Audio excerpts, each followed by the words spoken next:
अस्सलाम वालेकुम प्यारे बच्चों, कैसे हैं आप लोग। मैं उम्मीद करता हूँ अल्लाह ताला के फजल करम से आप सब ठीक होंगे। आज के इस वीडियो लेक्चर में हम वेक्टर प्रोडक्ट के बारे में पढ़ते हैं।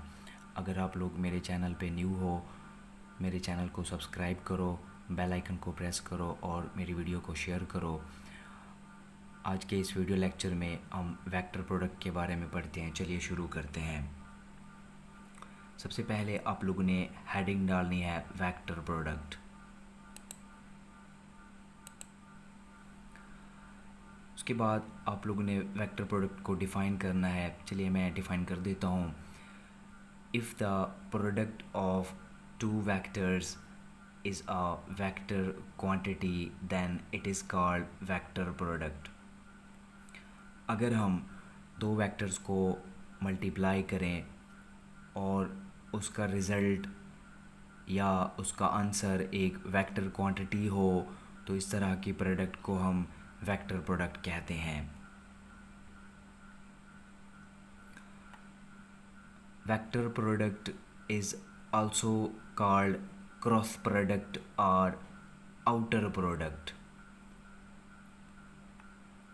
नेक्स्ट आप लोग ने हेडिंग डालनी है एक्सप्लेनेशन की। The vector product of two vectors a and b is written as a cross b and is defined as a cross b is equal to ab sin theta unit vector n। इसका ये मतलब है कि अगर हमारे पास दो vectors a और b हों तब उनका vector product a cross b से लिखा जाएगा और उसका फार्मूला होगा a cross b is equal to A B sine theta unit vector n। अब इस फार्मूले को एक्सप्लेन करते हैं। बहुत ही सिंपल है, बहुत ईजी है। मैं आपको एक ट्रिक बताता हूँ जिसको यूज़ करते हुए आप इसको ईज़िली तैयार कर सकते हो। पहले एक दफ़ा पैराग्राफ पढ़ लेते हैं पूरा, उसके बाद ट्रिक बताता हूँ। वीडियो को पूरा देखना है, एंड तक देखना है ताकि मेरी बात आप लोगों को अच्छी तरह समझ आ सके। Here A is the magnitude of vector A and B is the magnitude of vector B. Theta is the angle between vectors A and B. Here this symbol small n having a head on its head is a unit vector perpendicular to the plane containing A and B। यानी मैंने ये कहा है कि यहाँ पे A क्या है, B क्या है, थीटा क्या है, ये N क्या चीज़ है और ये क्रॉस क्या चीज़ है, इसके बारे में पढ़ते हैं। यहाँ पे A वेक्टर A की मैग्नीट्यूड है, B वेक्टर B की मैग्नीट्यूड है, थीटा इन दो वेक्टर्स A और B के दरमियान में एंगल है और स्मॉल n ये यूनिट वेक्टर है जो कि cross product A cross B हो या B क्रॉस A हो उसकी डायरेक्शन को शो करता है। और ये जो दरमियान में क्रॉस नज़र आ रहा है ये वेक्टर प्रोडक्ट को शो करता है। चूँकि क्रॉस है इस वजह से हम इसको क्रॉस प्रोडक्ट भी कहते हैं। The direction of cross product can be found using right hand rule। अगर क्रॉस प्रोडक्ट एक वेक्टर क्वांटिटी है तो मैग्नीट्यूड के साथ साथ उसकी डायरेक्शन भी होगी और डायरेक्शन को फाइंड आउट करने के लिए हम राइट हैंड रूल का यूज़ करेंगे। अब राइट हैंड रूल को डिफ़ाइन करते हैं और उसको एक्सप्लेन करते हैं। तो इसके लिए आप लोगों ने सबसे पहले राइट हैंड रूल की हेडिंग डालनी है और उसके बाद इसको एक्सप्लेन करना है। Place the tails of vectors A and B together at a common point O, making an angle theta with each other. This forms a plane. Draw a perpendicular axis at common point O. Rotate vector A towards vector B. Now grasp the perpendicular axis in your right hand so that the curled fingers show the direction of rotation and the erect thumb will show the direction of vector product. यानी मैंने ये कहा है कि अगर हमारे पास दो vectors A और बी हों, यानी पहला वेक्टर ए हो, दूसरा वेक्टर बी हो, दोनों को एक साथ मिलाना है, दोनों को की टेल्स को एक कॉमन पॉइंट पे जोड़ना है।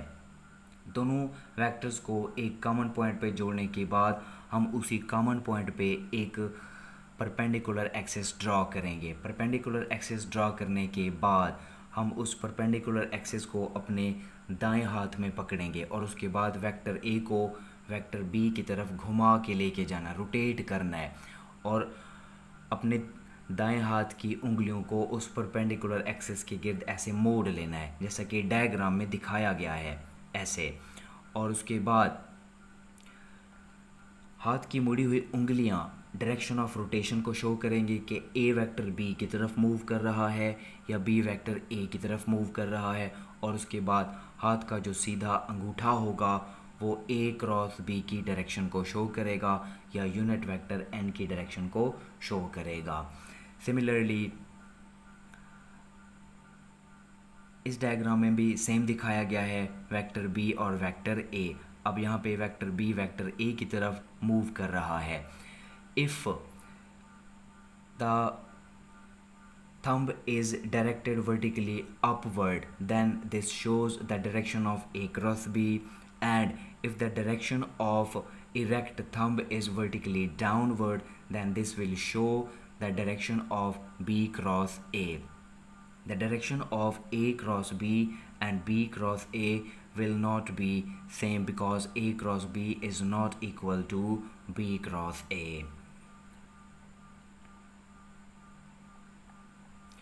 अब कुछ एग्जांपल्स लेते हैं जिससे हमें पता चलेगा कि अगर हम दो वेक्टर्स को मल्टीप्लाई करें तो एक वेक्टर क्वांटिटी कैसे आती है।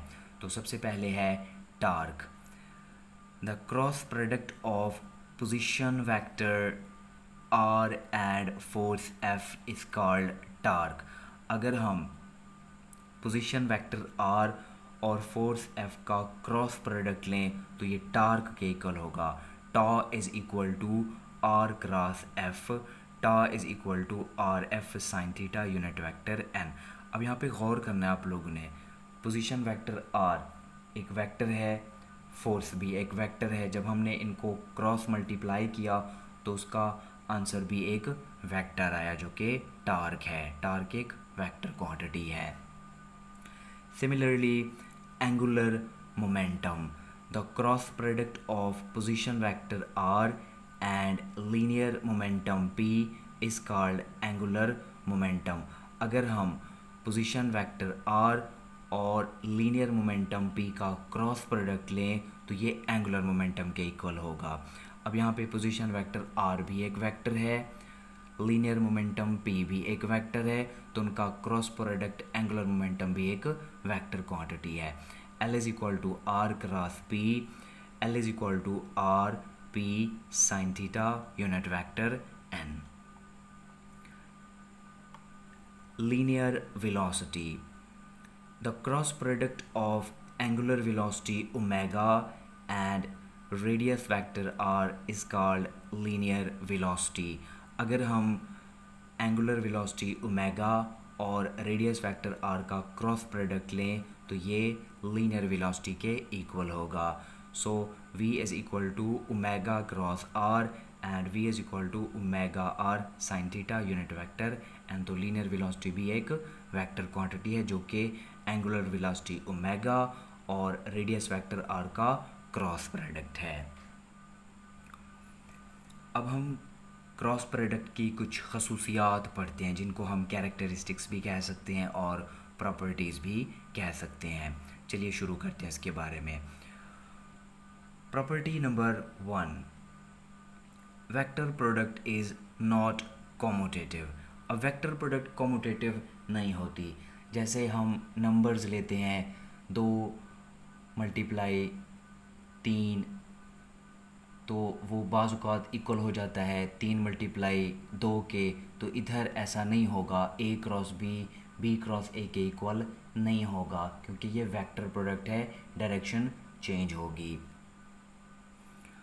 A cross B does not equal to B cross A और A cross B is equal to minus B cross A. अब यहाँ पे माइनस का ये मतलब है कि ए क्रॉस बी और बी क्रॉस ए दोनों बराबर हैं, लेकिन ए क्रॉस बी और बी क्रॉस ए की डायरेक्शन डिफरेंट है। अगर A cross B vertically upward है तो B cross A vertically downward होगा।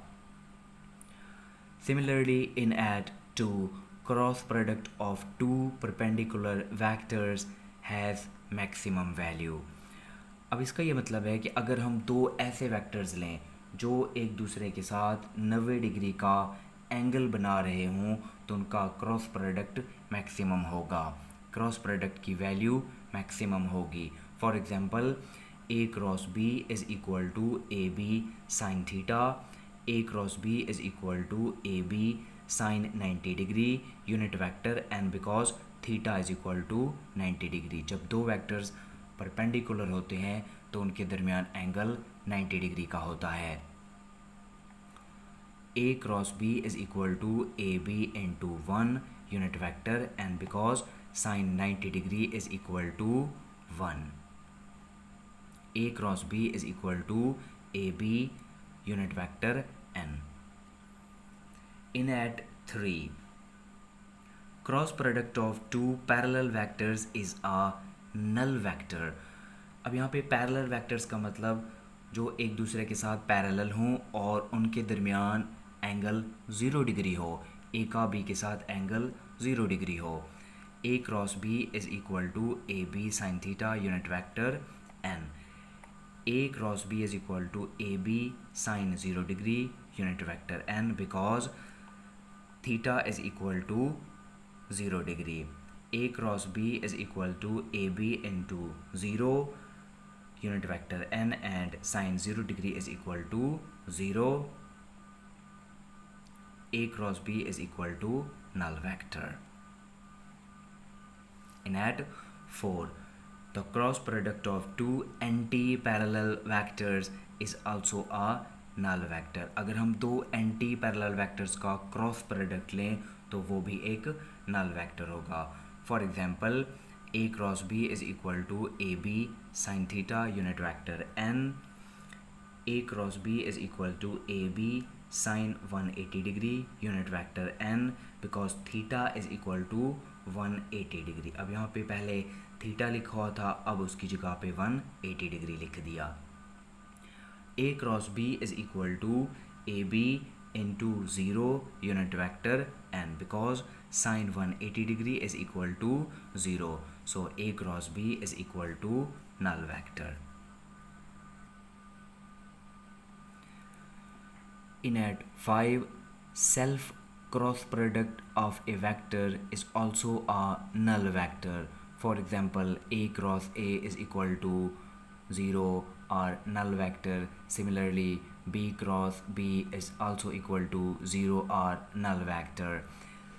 In at 6, magnitude of a cross b is equal to the area of parallelogram. अगर हम ए cross B की मैग्नीट्यूड ले लें तो वो एक पैरेललोग्राम के एरिया के इक्वल होगा। अब पैरेललोग्राम क्या चीज़ है? ये एक मतवाज़ियुल अज़ला एक डायग्राम है। In at 7, cross product of two vectors in terms of their rectangular components is given as A cross B is equal to determinant. ये डिटर्मिनेंट है, टू वर्टिकल लाइंस यहाँ पे डिटर्मिनेंट को शो करती हैं, मतलब मक्ता को शो करती हैं। यूनिट वेक्टर पहली रो में आप लोगों ने लिखना है यूनिट वेक्टर आई, यूनिट वेक्टर जे, यूनिट वेक्टर के, और उसके बाद दूसरी रो में आप लोगों ने लिखना है वेक्टर ए के कंपोनेंट्स ए एक्स, ए वाई और ए जी। इसी तरह तीसरी रो में आप लोगों ने वेक्टर बी के कंपोनेंट्स लिखने हैं बी एक्स, बी वाई और B Z. In at 8, I cross I is equal to J cross J is equal to K cross K is equal to 0। अभी हमने थोड़ी देर पहले एक प्रॉपर्टी पढ़ी है self cross product of a vector is a null vector, यानी एक vector की उसी वेक्टर के साथ क्रॉस प्रोडक्ट ज़ीरो के इक्वल होगी या नल वेक्टर होगी।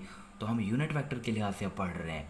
तो अगर एक जैसे यूनिट वेक्टर्स हैं, जैसे आई क्रॉस आई है, जे क्रॉस जे है, के क्रॉस के है, तो ये भी ज़ीरो के इक्वल होगा, ये भी एक नल वेक्टर होगा। Similarly in at 9 I cross J is equal to K, J cross K is equal to I, K cross I is equal to J. Or J cross I is equal to minus K cross I is equal to minus I cross K is equal to minus J. अब ये थोड़ा सा मुश्किल हो सकता है आप लोगों के लिए, क्योंकि आप लोग पहली दफ़ा पढ़ रहे हो, लेकिन परेशानी की बात नहीं है। मैं आपको एक ट्रिक बताता हूँ जिससे आप लोग इन क्वेश्चंस को इजीली सॉल्व कर पाओगे। क्रॉस प्रोडक्ट और वो भी यूनिट वेक्टर्स की इजीली तैयार कर पाओगे। अब इस प्रॉपर्टी नंबर 9 का मतलब है कि अगर हम दो यूनिट वेक्टर्स को आपस में मल्टीप्लाई करें, क्रॉस प्रोडक्ट करें, तो उसका आंसर एक थर्ड यूनिट वेक्टर होगा, एक तीसरा यूनिट वेक्टर होगा। और याद करने का तरीका क्या है, मैं आप लोगों के लिए एक इजी वाली डायग्राम लेके आया हूँ। पहले आप लोग लिख लो यूनिट वेक्टर आई, उसके बाद यूनिट वेक्टर जे और यूनिट वेक्टर के, एक सर्कल बना लो, उसके 3 कोने मुकर्रर कर लो, 3 हिस्से बना लो। जैसे यहाँ पे यूनिट वेक्टर आई लिखा, यूनिट वेक्टर जे लिखा और यूनिट वेक्टर के लिखा है। तो आप लोगों ने भी सेम ऐसे लिखना है। उसके बाद अब ट्रिक है याद करने का। अब देखो दो वेक्टर्स को, दो यूनिट वेक्टर्स को हम क्रॉस प्रोडक्ट करते हैं, जैसे आई क्रॉस जे, तो वो तीसरे यूनिट वेक्टर के इक्वल होगा। तो इधर देखो पहली property I cross J is equal to K है। Similarly J cross K is equal to I, जो कि थर्ड यूनिट वेक्टर है, ये हो गया J cross K is equal to I. Similarly K cross I is equal to J, हमने दो unit vector के और जे को मल्टीप्लाई किया और उसका आंसर जे आया। अब चूंकि क्रॉस प्रोडक्ट या वेक्टर प्रोडक्ट कॉम्यूटेटिव नहीं होती, तो आई क्रॉस जे क्रॉस आई के इक्वल नहीं होगा, उनकी डायरेक्शन चेंज होगी। अब इसके हवाले से बात करते हैं। हम मल्टीप्लाई करते हैं जे को आई के साथ। पहले यूनिट वेक्टर की डायरेक्शन है आई से जे की तरफ, अब जे से आई की तरफ इसको मोड़ देते हैं। So J cross I is equal to minus K, क्योंकि डायरेक्शन चेंज की है हमने। Similarly K cross J is equal to minus I. Similarly I cross K is equal to minus J. ये सिर्फ और सिर्फ वेक्टर प्रोडक्ट के commutative ना होने की वजह से प्रॉपर्टी चेंज हुई है। Otherwise I cross J is equal to K, J cross K is equal to I, K cross I is equal to J होता है। Best of luck guys. बच्चों अपना बहुत सारा ख्याल रखिएगा। मिलते हैं अगली वीडियो में। अल्लाह हाफिज़।